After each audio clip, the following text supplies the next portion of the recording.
And the driver, of course, ay siya lang nagda-drive ng sasakyan, hindi naman sa kanya yon.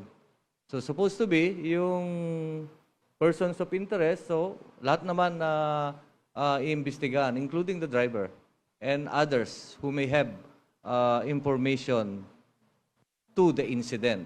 Oh, so, yung sasakyan, kailangan, dapat na-seize din natin yon or subjected for investigation. And other pieces of evidence inside the car. And within the vicinity kung saan nahulog. And supposed to be kung saan kung dito sa taas at pababa.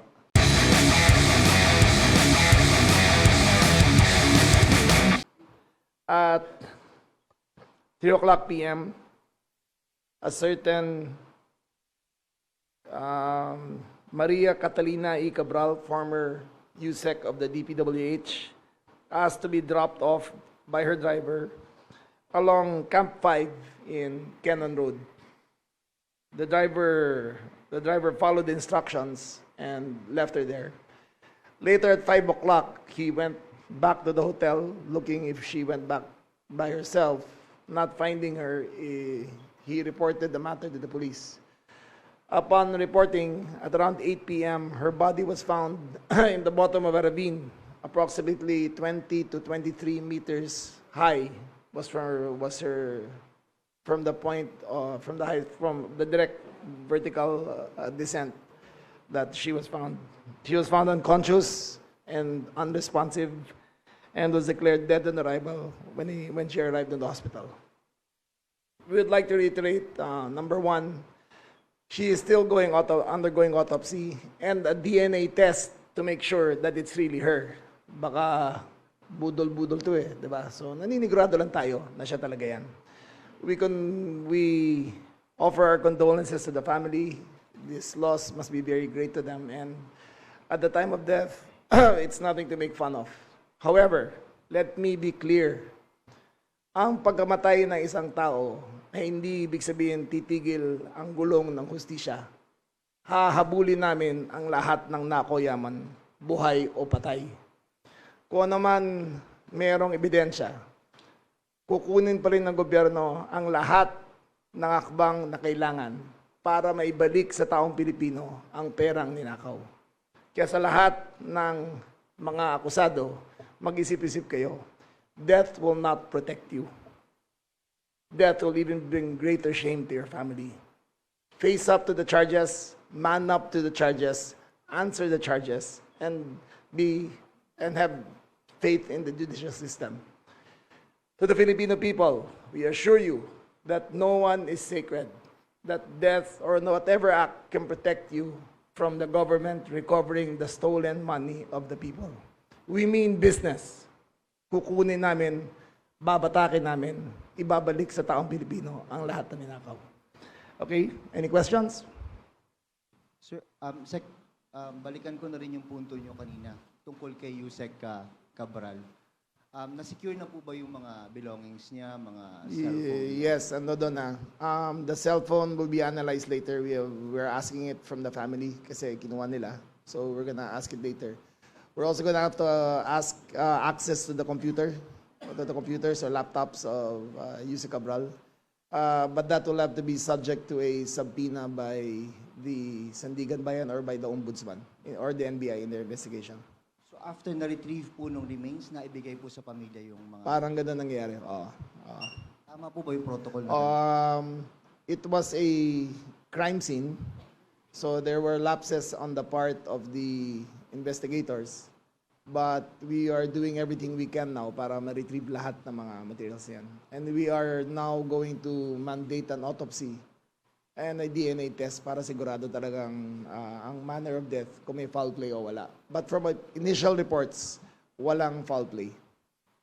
May na-establish na po kaya sino yung huling kausap niya bago nangyari? Wala. It seemed parang iniwan lang siya ng driver. Tahimik daw, iniwan ng driver, bumaba ng kotse, para mag-i-inspect lang daw siya. Parang normal sa kanila yan eh. Tapos pinalis na siya. Tapos nakita na lang siya sa ilalim sa bangin. Mga 8 o'clock p.m. Sa pagkakaalam niyo, si Yusek Cabral, gaano ba kalaking personalidad dito sa issue na ito Kasama na- siya, sa aking pagkakaalam, kasama siya ni Yusek Bernardo as the principal architects of the flood control scam. Silang dalawa yan. Okay. Karen De Guzman of ABS-CBN. Good morning po. Sec, sabi po base po doon sa statement po nung driver, iniwan niya po yon si Yusek Cabral doon. Kahit pinapaalis na po sila ng mga pulis dahil nga po nasita na sila nung una. Sa tingin niyo po ba accurate itong statement ng ating driver or siya mismo ay pwede po maging suspect or person of interest dito po sa kaso po ni Yusek? Until after the autopsy and after all the witnesses, everyone is considered a suspect na kasama niya beforehand. So you'll have the full report in maybe 24 hours after everything is done. Meron na po ba tayo nakalap na CCTV kung binalikan man po siya ng driver doon Wala sa eh. hotel? At that point of Cannon Road, wala na mga CCTV yan eh. Diyan yung lagi yung nagla-landslide. However, the family positively identified her already. But we cannot rely on that alone. Kasi, again, baka may budol play dito eh. Maninigurado pa tayo. Kumbaga, Sec, yung pumunta sa hotel, baka yung hotel po kaya may nakalap na po ba tayong CCTV doon? That's part of the investigation. Umalis naman sila sabay eh. Umalis silang sabay ng driver. Tapos, wala naman kasama si Miss Cabral as of last report. Walang kasama doon sa hotel. Tapos, umuwi na lang siya. O, baka ano iniisip nyo ha. Wala siyang kasama ron. Wala siyang kasama. Opo, ano pong ginagawa niya doon, sir? We don't know. Hindi namin alam. Taga-QC po siya eh. Taga-QC siya eh. Hindi ko alam. We have no idea. Pero Kasi Sec, resigned na siya. Remember, resigned na siya so she doesn't have to time in and time out with us anymore. sa tingin niyo po may kinalaman po ito sa pagkakasangkot niya sa flood control? I would assume na she was undergoing severe stress sa nangyayari dito. But that's only an assumption. I cannot talk in behalf of what her mental state was. Miss Marlene Padiernos, Teleradio. Sir, clarification, sir. Yung cellphone at gadgets, sir, nasa custody na po ng pulisya for... Hindi, wala. Nasa custody ng family. Nasa family po po. Andiyan na ba? Nasa family pa, pero direquest na namin na makuha. Okay. Tapos, sir, nabanggit po ninyo kanina, nagkaroon ng lapses sa part po ng investigators. Can you elaborate po, sir? Well, any death of that nature is considered a crime scene.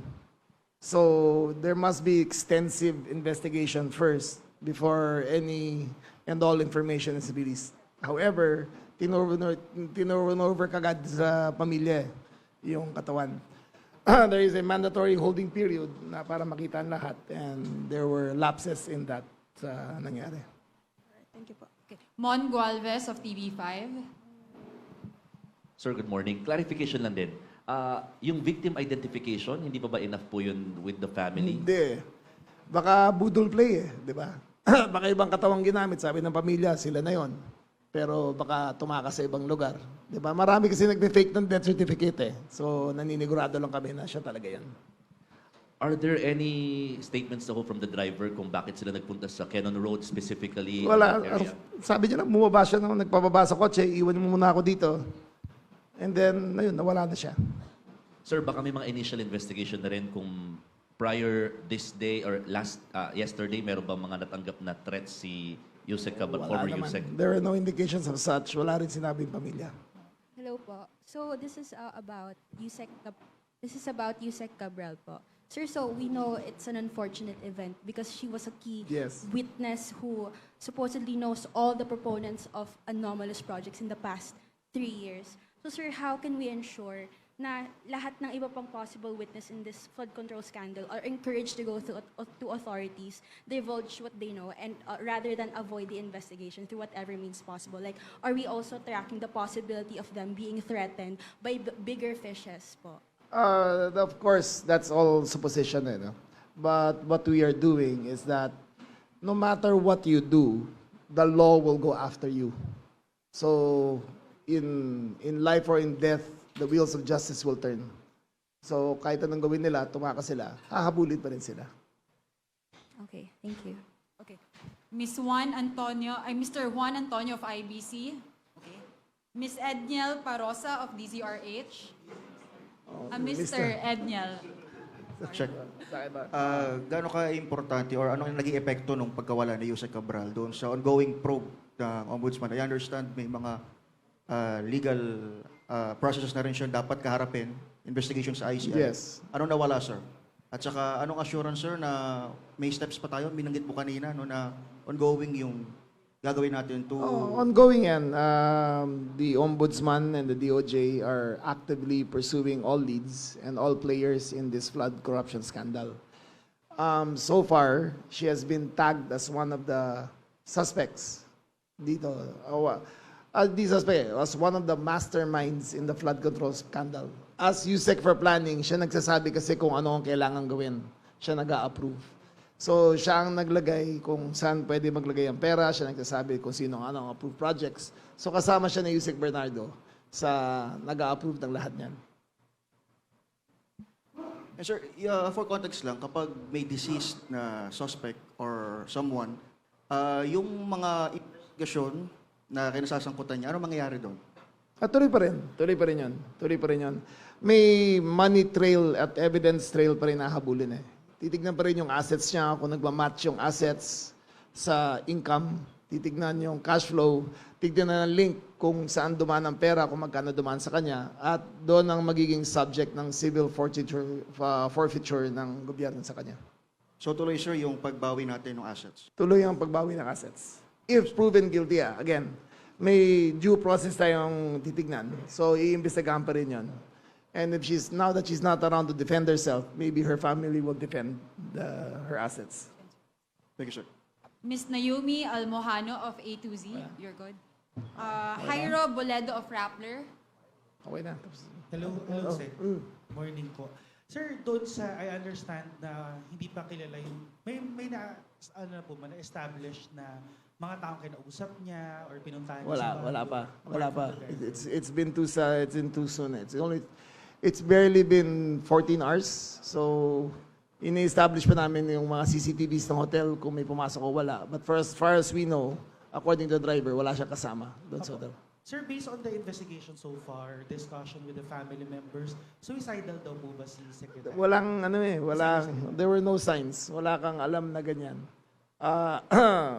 Usually in these cases, and a lot of us have gone through it, I myself have been witness to it, you really can't tell when these things will happen. Rarely are there signs na suicidal o hindi. Last lang po from my end, paano po yung magiging chain of custody ng devices through subpoena po? So, through subpoena ng PNP. Okay. A follow-up question from Ms. Gwen Latosa of PCIJ. Sir, are we doing any cautionary measures so this doesn't happen again for other possible witnesses? Like, All witnesses are now under custody and protective custody ng DOJ. yung mga hindi pa po nahuli, baka kasi may plans na po Again, sila. so we cannot establish that until the entire evidence trail is found. So they will be found. Nag-inumpisahan na yan.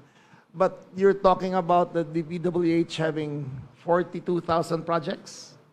Parang ganun sila 42,000 projects. Tapos, so far, they've only investigated, of the 42,000, yung flood control pa lang in-investigate nila. So there's a lot to be uncovered. Okay, thank you. A follow-up question from Mr. June Veneracion.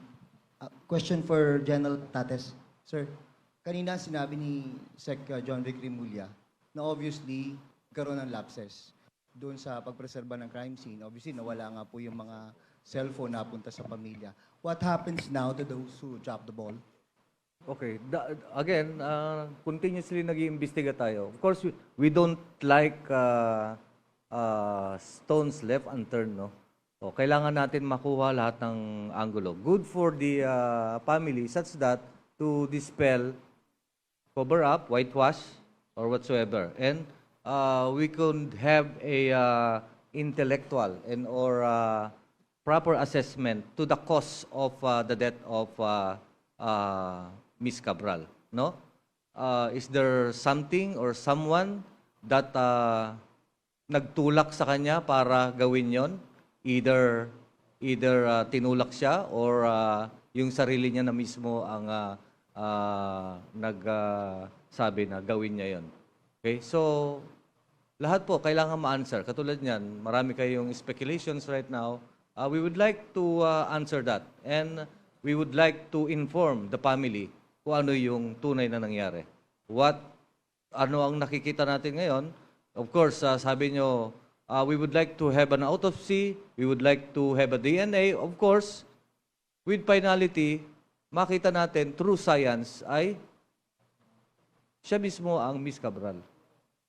Why? Yung cellular phone, kailangan makuha natin. Of course, we cannot read somebody's mind, no? But perhaps, yung from the moment na namatay siya, or hours before that, or days before that, he left some signs that he will be doing this. And we would like to find out. So ang tanong ko po, ano pong pwedeng gawin doon sa mga police na hinayaang mapunta yung mga ibang pieces of evidence doon sa media? Ano po ang pwedeng gawin sa Well, kanila? we will remind them kung ano yung tamang gagawin. May mga procedure tayo. Of course, the information was the bag with cellular phone was inside the vehicle. Oh, inside the vehicle. So, yung driver ang nagdadrive nun. And the driver, of course, ay siya lang nagdadrive nung sasakyan, hindi naman sa kanya yon. So, supposed to be, yung persons of interest, so lahat naman na iimbestigahan, including the driver and others who may have information to the incident. Oh, so, yung sasakyan, kailangan, dapat na-assist din natin yon or subjected for investigation. And other pieces of evidence inside the car. And within the vicinity kung saan nahulog. And supposed to be kung dito sa taas at pababa. Sir, do you think there's reason to relieve people on the ground? Pakiulit. Do you think there's reason to relieve people on the ground because of what had happened? Oh, madali na lang mag-relieve. Tignan na lang muna natin kung anong mangyayari, kung anong gagawin. No? Okay. Miss Karen of ABS-CBN. Kayo po muna kasi other matters po kasi. Sir, isa lang. Since nasa pamilya yung cellphone, hindi ba matuturing na contaminated na siya kapag binalik? Kasi di ba, it will affect the investigation once na nauna yung pag-turnover dun sa family bago ma-preserve ng authority. So, hindi pa siya considered as contaminated evidence? Yeah, well, anyway, i-try muna natin na makuha yung i-retrieve yun. Science to, maski burahin or what, may makukuha tayo. So, sir, just... This is for the good of everyone. Hindi para sa amin to. Hindi para dun sa nagkamali ng police. Hindi para for the media. No? This is for the sake of justice. We would like to find out the truth. Thank you, sir. Karen of ABS-CBN. Kay Sec po, segue ko lang po kay Zaltco. You said po lang, isa lang to Sec, kasi may press release po kayo regarding po dun sa pag-seizure and forfeiture po ng kanyang mga assets. Para just to put it on record po. Ano po yung preparations? That's the ombudsman's call. Siya ang sasagawa niyan. Siya magpa-file ng civil forfeiture niyan. So, mas maganda siguro siya na lang itanong niyo tungkol dyan. But as far as I know, ayun ang path na pupuntahan ng legal arm of the government. Okay po, thank you. No more questions? Thank you very much. Thank you Sir, very your much. thoughts sa pagkaka-aresto kay Diskaya kagabi? Well, that was expected. And expect more in the coming days or coming weeks. Tuloy-tuloy na to. Okay. Start na ba ito nung mga big fish nga? Yes, small fish ba nga si Diskaya eh. We want to see the bigger fish na makuha talaga. It's going to happen soon? It's happening soon.